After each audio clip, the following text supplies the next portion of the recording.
Iran ও যুক্তরাষ্ট্রের মধ্যকার চলমান যুদ্ধাবস্থা নিরসনে ঘনীভূত হচ্ছে কূটনৈতিক তৎপরতা।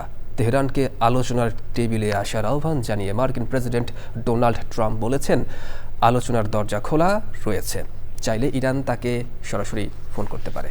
মধ্যস্থতার পথ খুঁজতে ওমান ও পাকিস্তান সফর শেষে রাশিয়া যাচ্ছেন ইরানের পররাষ্ট্রমন্ত্রী আব্বাস আরাকচি। হরমুজ প্রণালী সচল করতে বিশ্ব নেতাদের সাথে আলোচনা করেছেন ট্রাম্প। ইফতেখার উদ্দিনের রিপোর্টে বিস্তারিত।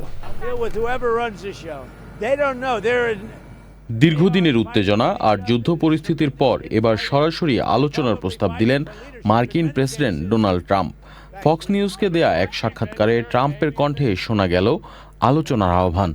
তিনি বলেন, ইরান যদি যুদ্ধ বন্ধ করে কথা বলতে চায় তবে তাদের জন্য টেলিফোন খোলা আছে। ট্রাম্পের এই প্রস্তাবের মধ্যেই কূটনৈতিক তৎপরতা আরও জোরদার করেছে তেহরান।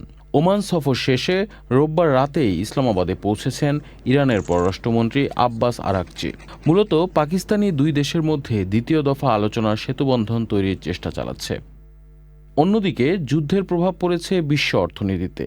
কৌশলগত গুরুত্বপূর্ণ হরমুজ প্রণালী বন্ধ থাকায় উদ্বিগ্ন বিশ্ব নেতারা।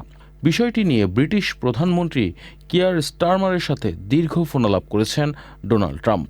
ব্রিটেন ও ফ্রান্সের যৌথ উদ্যোগে কিভাবে জাহাজ চলাচল স্বাভাবিক করা যায় তা নিয়ে গুরুত্বারোপ করেন এই দুই নেতা। বিশ্লেষকরা বলছেন, একদিকে ট্রাম্পের আলোচনার আহ্বান আর অন্যদিকে আরাকচির দৌড়ঝাঁপ সবই ইঙ্গিত দিচ্ছে একটি বড় ধরনের সমঝোতার।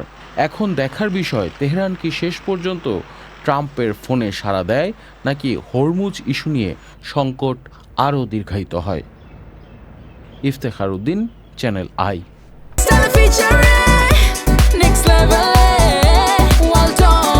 Side by side, free